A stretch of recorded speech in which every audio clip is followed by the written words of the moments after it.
24 mots générés aléatoirement parmi une liste de 2048 mots. 2 bits. Alors, je vais vous parler d'une technique, d'une arnaque qui permet de voler, de vider l'ensemble du portefeuille en crypto-monnaie d'un investisseur en herbe. Comment ?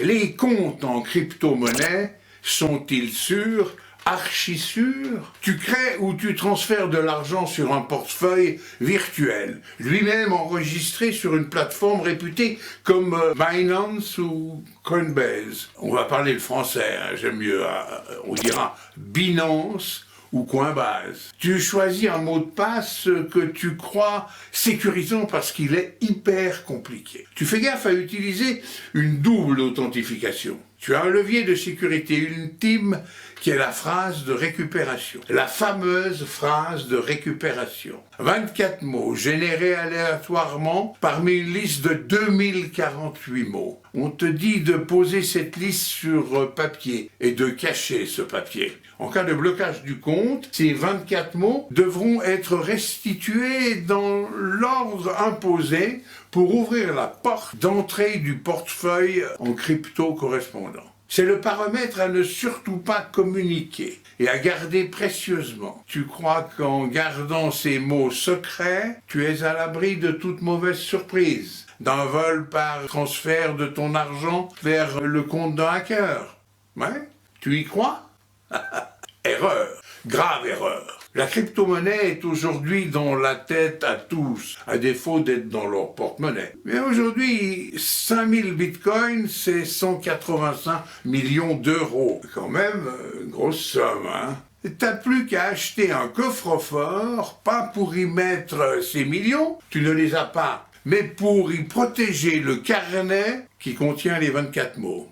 Je te conseille d'écouter l'excellente émission de la chaîne Thinkerview, intitulée « De la récession à la crypto » avec Raphaël Rossello, banquier d'affaires, et Owen Simonin, spécialiste de la crypto-monnaie.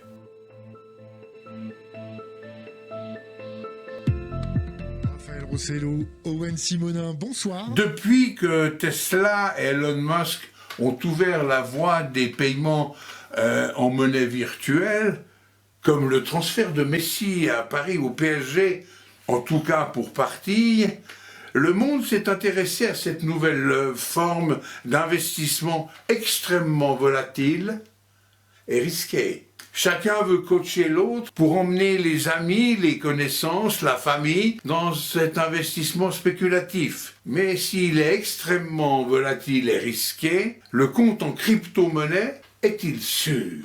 Y a-t-il un risque de se faire voler tout son argent? Sur Internet, les mots de passe, les sécurités, m'a dit un jour un spécialiste, ce sont des passoires. Tout n'est qu'une question de temps. Lorsque tu ouvres un compte en monnaie virtuelle, sur Binance, sur eToro ou autre Coinbase, on te confie une série de termes qui constituent une clé de sécurité. Les conseilleurs, les investisseurs en herbe et même les sites d'investissement te diront tous que tant que tu ne dévoiles pas ces termes, ton compte est sûr. Personne ne peut te voler ton argent. C'est faux. C'est archi faux. On parie ? Combien ? De nos jours, il y a une multitude de brigands sur le net.